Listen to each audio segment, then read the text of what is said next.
Ginamit naman ni Executive Yusuf Stephen Paduano kung chair din ng komite na buhay-ala ng interes ng publiko partikular ang pag-eleksyon sa mga usaping pamilipunan na pinakaharap ng mga Pilipino. Kaya rin itinakot ang pagkakalamat sa publiko sa kanilang malaking interes at aktibong pagkakalat sa mga pag-ibig. Ako naman yan, mga susunod na lider ng Kongreso na ipagpatuloy ang palawakin pa ang Kongresong Pinilagay ng Kuwako. Para sa mga Pilipinas, Kaping Father sa Radyo Pilipinas, Radyo Publiko. Bureau of Immigration ay pahayag ng pagsuporta sa Department of Tourism sa pagsiguro ng kaligtasan ng mga South Korean tourists na nagtutungo sa Pilipinas. Yeah. Ayusin mo na si Pingo mo. Kuya, yung arte mo na hindi na pwede sa pasukan yan. Nagpahayag na ng pagsuporta ang Bureau of Immigration sa Department of Tourism upang masiguro ang mga kaligtasan ng South Korean tourists na magtutungo sa Pilipinas. Ayon nga kay BI Commissioner Joel Anthony Bianco na kinakailangan maging committed ang BI sa pagsiguro ng mga Philippine borders para nga sa mga pag-welcome sa legitimate tourists at may efficient at friendly service upang hindi pagkakitaan ng anumang pagkaduda ang mga naturang na turista. Dagdag pa ni Bianco na patuloy ang pagpapaigting nila at pag-asiste sa mga South Korean tourists upang hindi na nga maulit yung pagkadismaya ng naturang bansa sa seguridad ng mga turista nila na nagtutungo sa Pilipinas. Sa uli, muling siniguro ni Bianco na patuloy ang kanilang pagpapaigting ng border controls upang walang makalusot na anumang individual na nais magasit ng lagim sa ating bansa. Yan mga pinahuling balita mula dito sa South Part ng Metro Manila para sa Bagong Pilipinas. AJ Nasa, Radyo Pilipinas, Radyo Portigo. Yan po ang mga balita sa oras nito. Ako po si Tito Cruz Pilipinas, Radyo Pilipinas, Radyo Publiko. Radyo Pilipinas is on Fiber. One tap and swipe. Nandun na lahat. Meron dito yan. Stay on track. Radyo Pilipinas on Fiber. Pick up real news. Get the latest and biggest stories. Search Radyo Pilipinas on Fiber and audience our community. Good news! Ang inyong pinagkakaniwalaan ng Radyo Pilipinas. Sa TV na!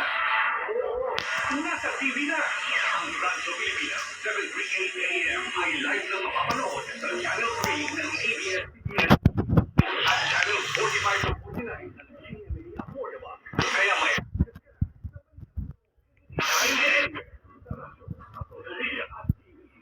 Radyo Pilipinas, 7:38 AM.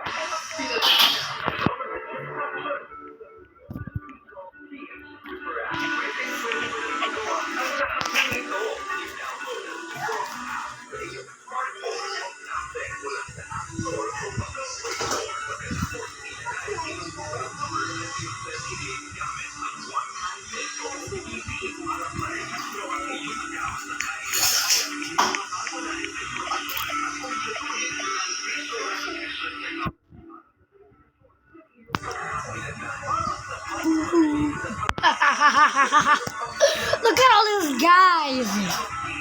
They didn't know I messed up their house and put a lot of signs on it and having a party outside their house. Oy. See that idiot? I don't know what the hell is this. He came up the house.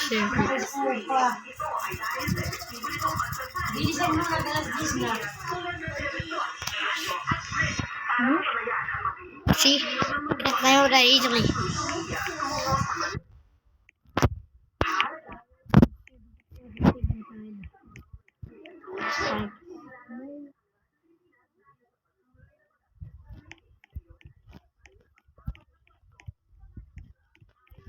Look at me here.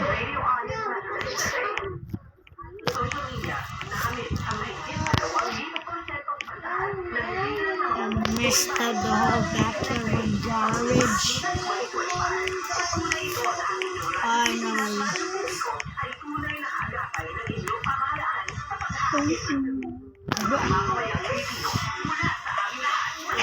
It's bothering me.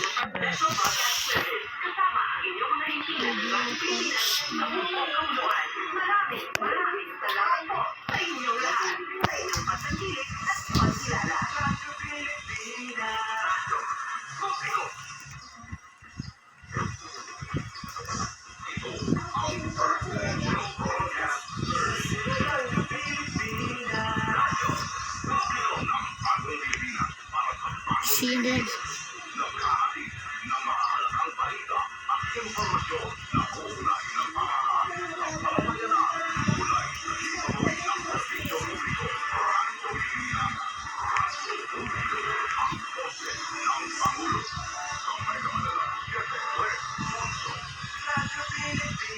Sino nagsulat nito, Rap? Mama. Hindi mo nga maintindihan eh.